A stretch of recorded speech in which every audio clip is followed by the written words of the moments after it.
Hi there. I've got a few things here I want to talk about.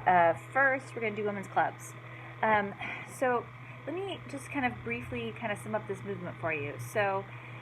We're in the Progressive Era. This is the end of the 19th century. Sometimes it's called the Gilded Age because there's these huge discrepancies in wealth. Mark Twain coined that phrase. It means that if something's gilded, it means the outside of it looks really beautiful, it's like solid gold.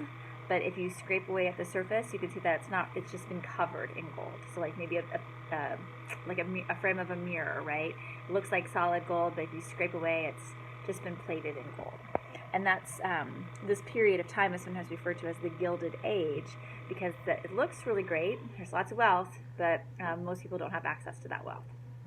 And so that period of reform that we saw before the Civil War, it's going to happen on a much larger scale here at the end of the 19th century.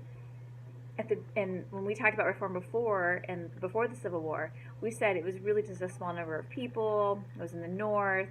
If they were involved in any kind of activity, it was probably temperance. Now we've got all sorts of different ways women are getting involved. They're going to be in a club, and not nearly everyone's going to be in a club if they're a middle or upper class woman. They can be in the temperance movement, the WCTU.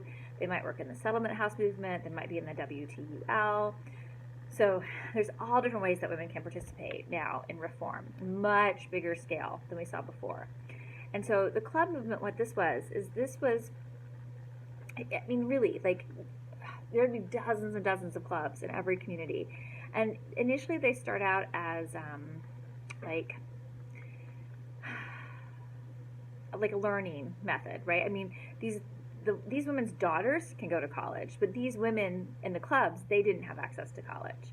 And so initially the clubs might start out as somebody comes and talks about art or they talk about literature. It was a way for women to learn. But in time, the clubs become philanthropic. And so a lot of the institutions, social institutions like hospitals, orphanages, a lot of these things before the 1930s were built by the efforts of women's fundraising. And so women in clubs, coordinated and raised money to get social services created. The woman I have there for the club movement is Mary Church Terrell. She was a woman of color, and I put her there because I wanted you to think about the differences between white women's clubs and black women's clubs. Sometimes these clubs were integrated, but usually they were not. Usually black women formed their own clubs, either because they weren't allowed into the white women's clubs or because the issues that black women wanted to tackle, lynching, the black codes that become Jim Crow laws, white women were interested in. And one thing that's significant is the number at which women are involved in these clubs. So there are over 1 million white women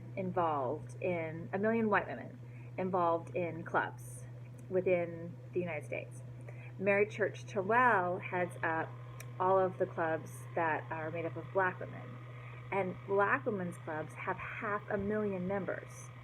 Now, that tells us, proportional to their population, black women are joining clubs at a much higher rate than white women are. And in large part, it's because those clubs are dealing with literal life and death issues. They're dealing with segregation and with lynching. I also have Madam C.J. Walker on underneath clubs. She is so awesome.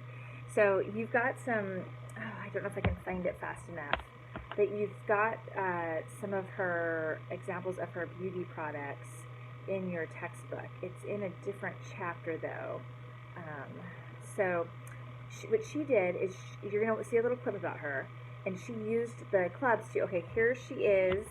This is page 433. I think I've got this on your PowerPoint too. She makes so much money. She buys her own car and drives it when most people don't have cars.